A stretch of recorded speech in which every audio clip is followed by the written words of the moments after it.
There is a truth that is older than religions and deeper than psychology.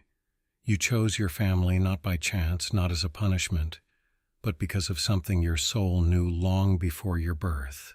Why did you find each other? Why do some families carry the same patterns across generations? And why does the person who shapes you the most also cause you the deepest pain? The answer is more shocking and healing than you might think. Before we begin, do you believe that souls make agreements before birth? Write it in the comments. I read every single response. Before a person is born, something happens that most will never consciously remember. And yet, it resonates in every heartbeat, every encounter, every fracture of our lives. The soul does not choose the body, not the name, not the circumstances, but the people, the parents, the siblings, the ancestral line, and even those who will later become the greatest challenges. This concept of a soul contract before birth is not an esoteric fairy tale. It appears in nearly all spiritual traditions, in the Tibetan Book of the Dead, in Kabbalah, in mystical Christian teachings, among the indigenous peoples of the Americas, in ancient Vedic texts. Yet it was only through modern regression research by people like Dr. Michael Newton, Dr. Brian Weiss, and Edgar Cayce that something astonishing came to light. Independently, thousands of people told the same story, that they consciously decided before birth which parents to choose, what environment would shape them, which wounds to heal, which strengths to develop, and which karmic patterns to transform.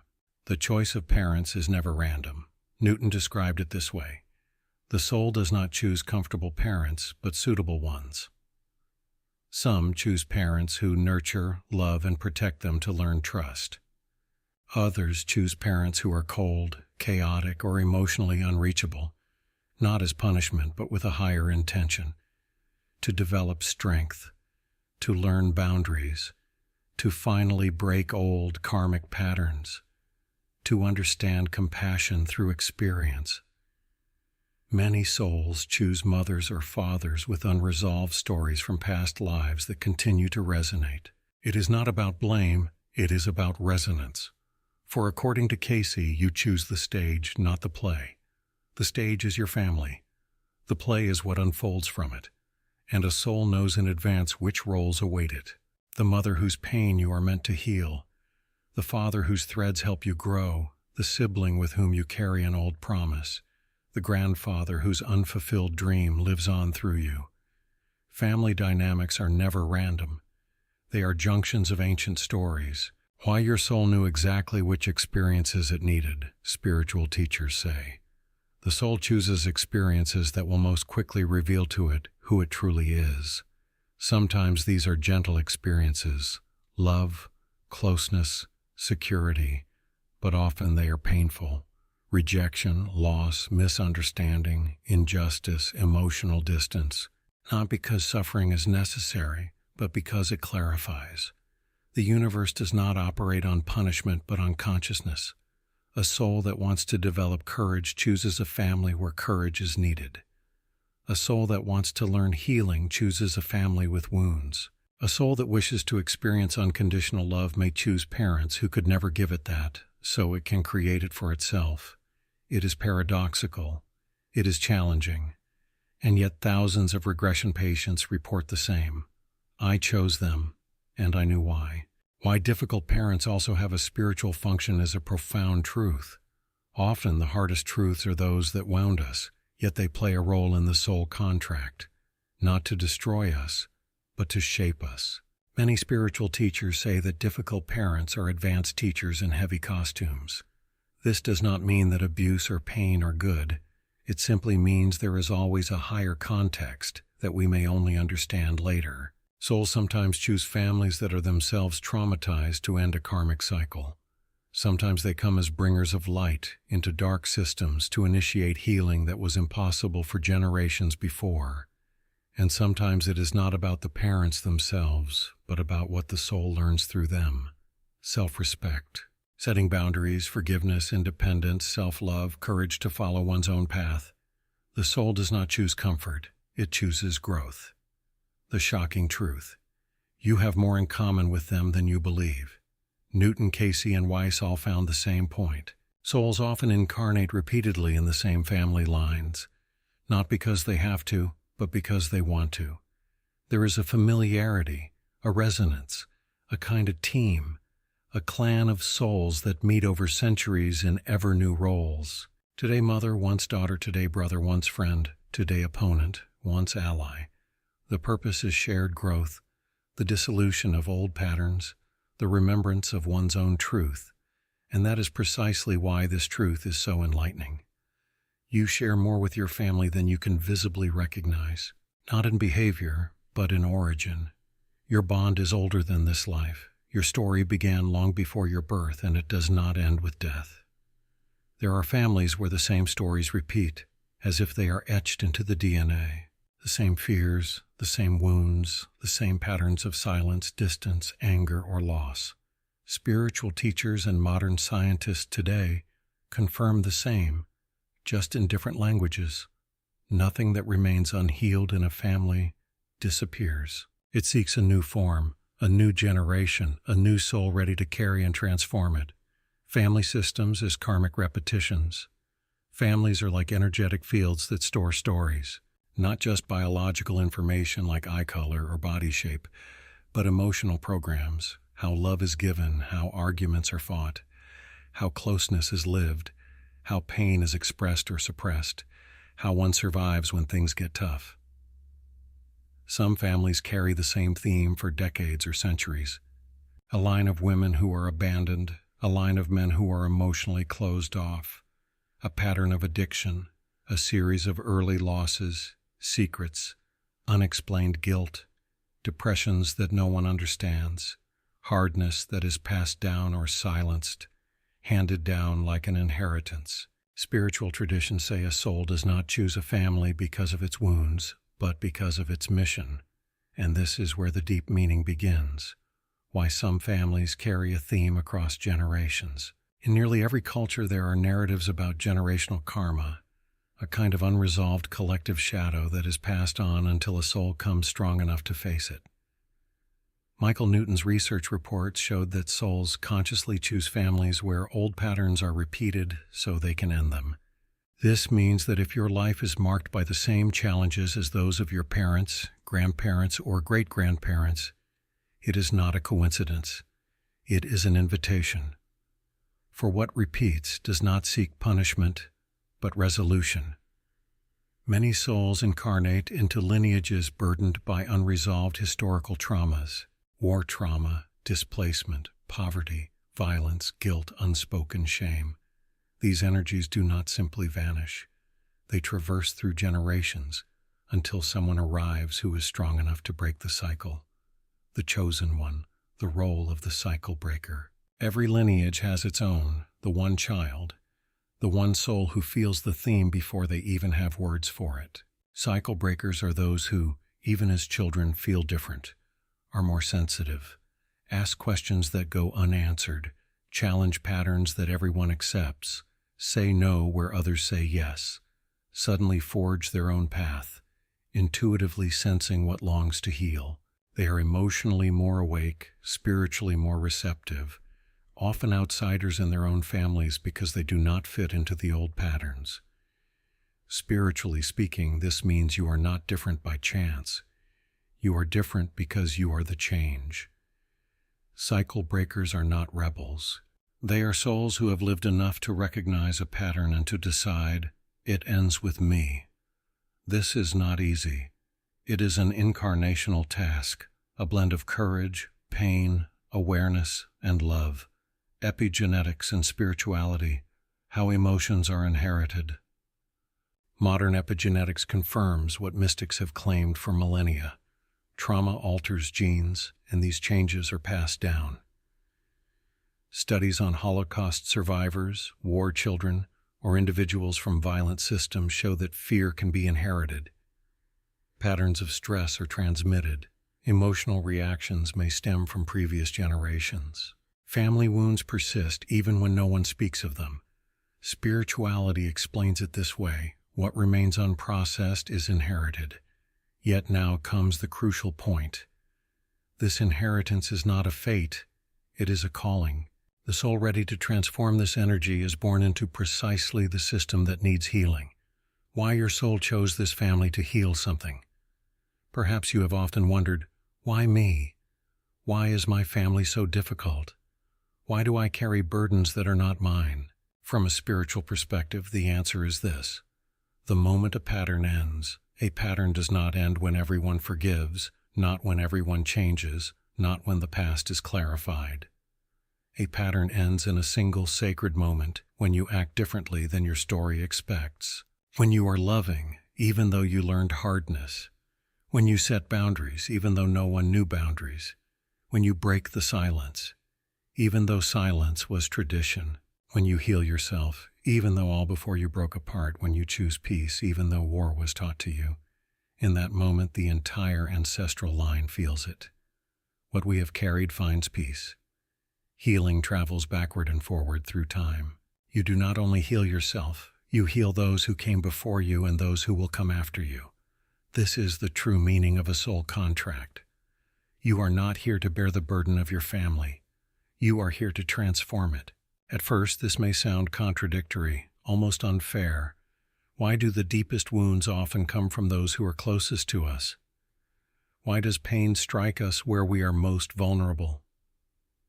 Spiritual traditions around the world, Sufism, Hinduism, ancient wisdom teachings, regression research, answer this question with a single radical thought. The souls who love you the most are often those who take on the most difficult roles for you. Incarnation roles, enemy, parents, child, friend. Everything is interchangeable. From a spiritual perspective, souls do not have fixed roles.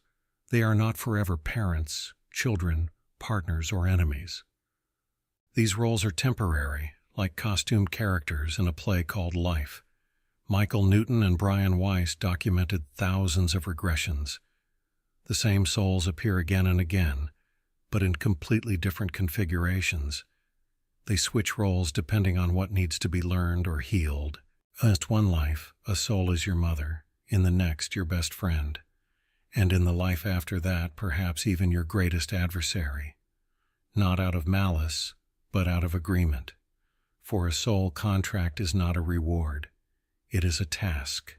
Why do the most challenging people often have the strongest soul contracts? Most people believe that harmonious relationships are among the most important. But from a spiritual standpoint, the opposite holds true.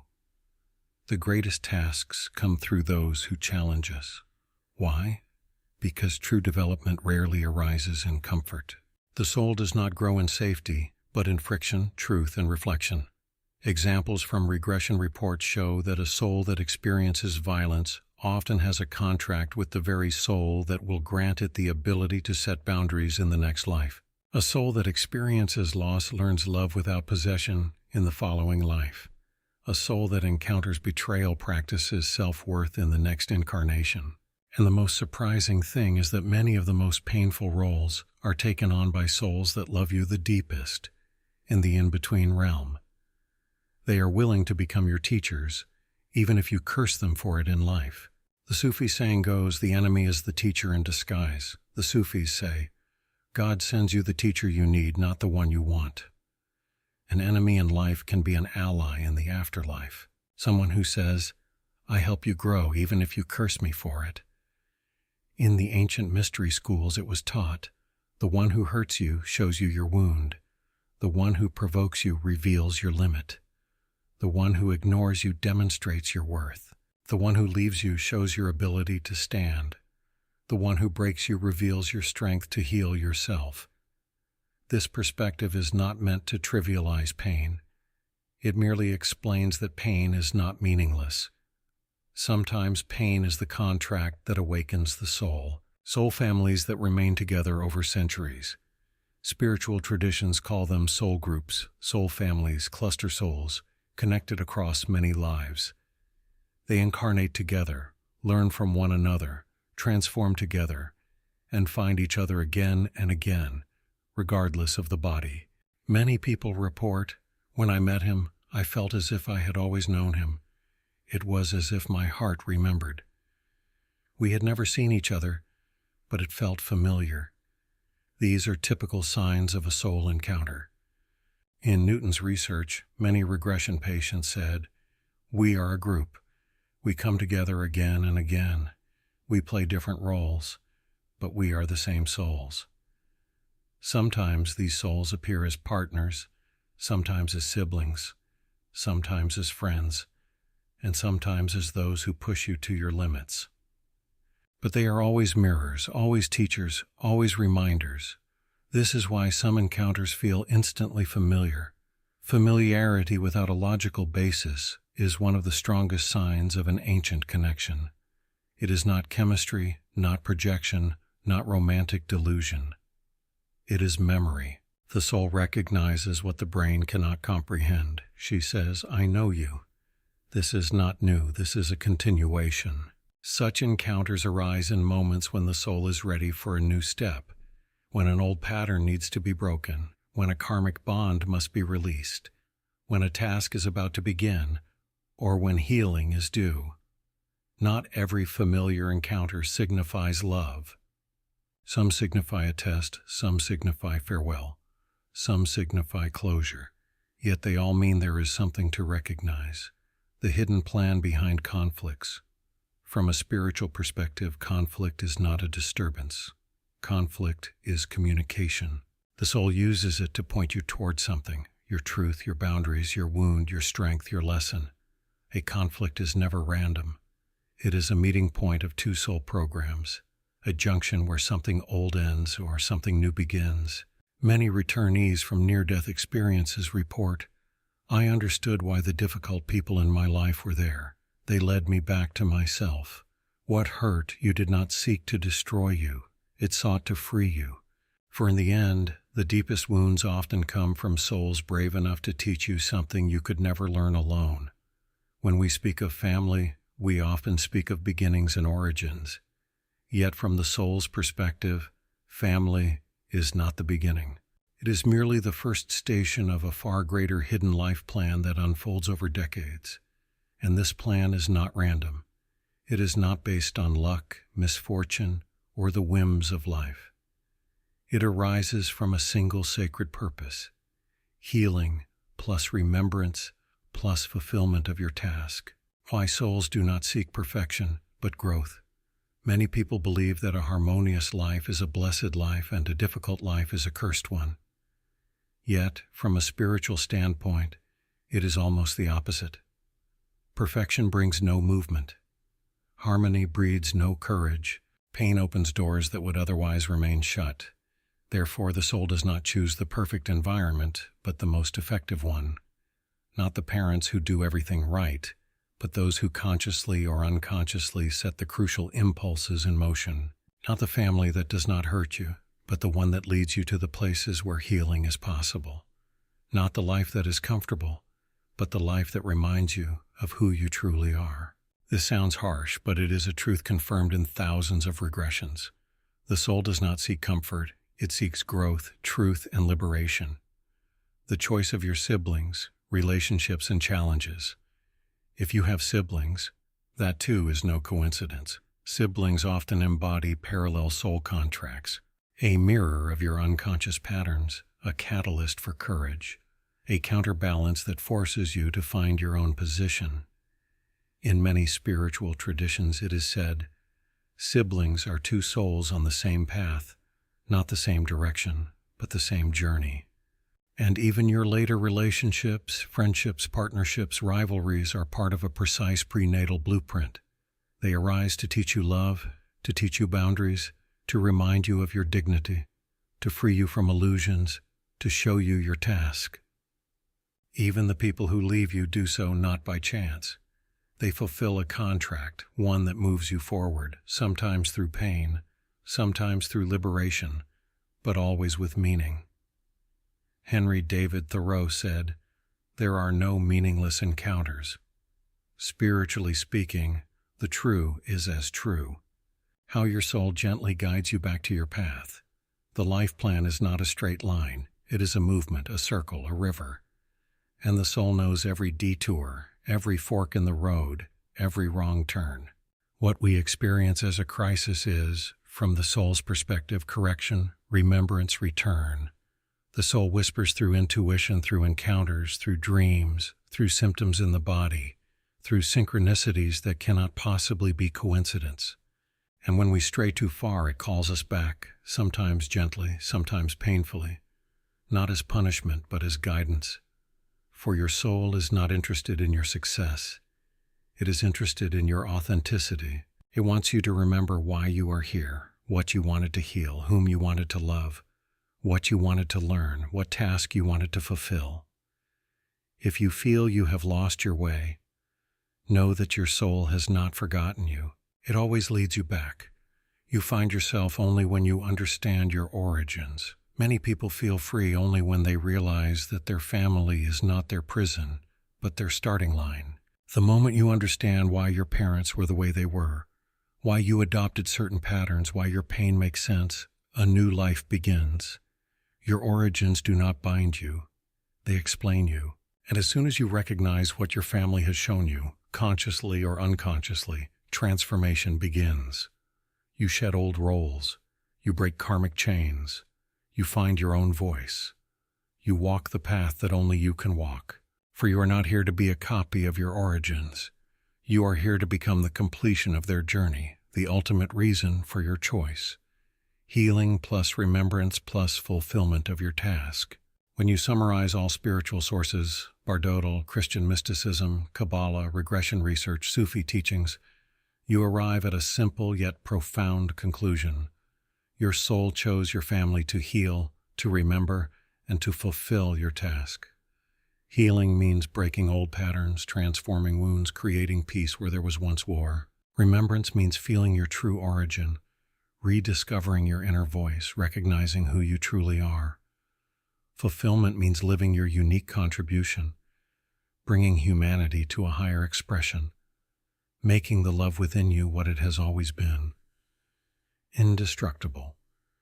Your family is therefore not the center of your destiny. It is the starting point, the place from which your journey begins, the ground on which you grow, the mirror in which you discover yourself. And when you recognize this plan, you not only understand your past, you find your future.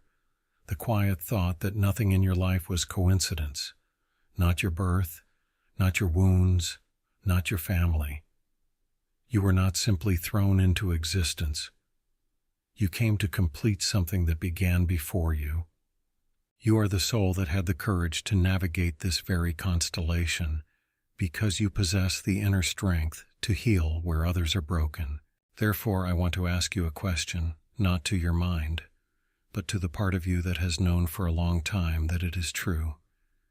Do you believe that you chose your family? And if so, why exactly this one? Write it in the comments. Your truth could help someone finally find peace. If this video has touched you, share it with someone who needs this message. And if you wish to dive deeper into the mysteries of your soul, then subscribe to Zeitgeist. We walk this path together, step by step, life by life, spirit by spirit, your Zeitgeist.